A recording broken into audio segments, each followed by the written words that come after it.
దేవుని పరిశుద్ధమైన నామమునకు మహిమ, ఘనత, ప్రభావములు కలుగును గాక. ఆమేన్.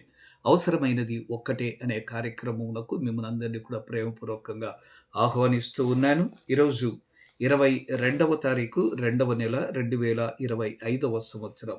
ఈరోజు మనం ద్వితీయోపదేశ కాండంలో చదవవలసిన లేఖన భాగములు 29 నుండి 31వ అధ్యాయం వరకు. దానికంటే ముందుగా 119వ కీర్తన 11వ వచనంలో దావీదు భక్తుడు ఈ రకంగా రాస్తాడు.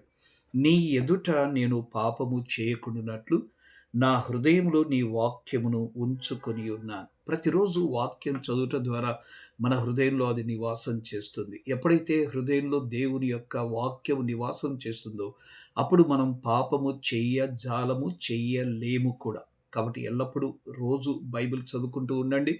ఈరోజు చదవవలసిన లేఖన భాగంలో 29వ అధ్యాయం సారాంశం ఏమిటంటే, నిబంధనను దేవుడు స్థిరపరచడం, తర్వాత నిబంధనను అనుసరించని వారికి శిక్ష.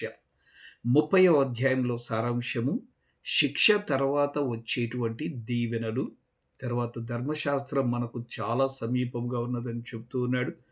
తర్వాత మీకు జీవము కావాలనా, మరణం కావాలనా అనేటువంటి హెచ్చరికలతో ఈ అధ్యాయంలో ముగిస్తూ ఉన్నాడు.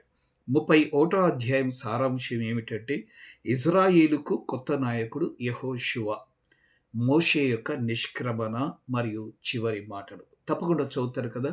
God bless you. దేవుడు మిమ్మల్ని దీవించును గాక. ధన్యవాదములు.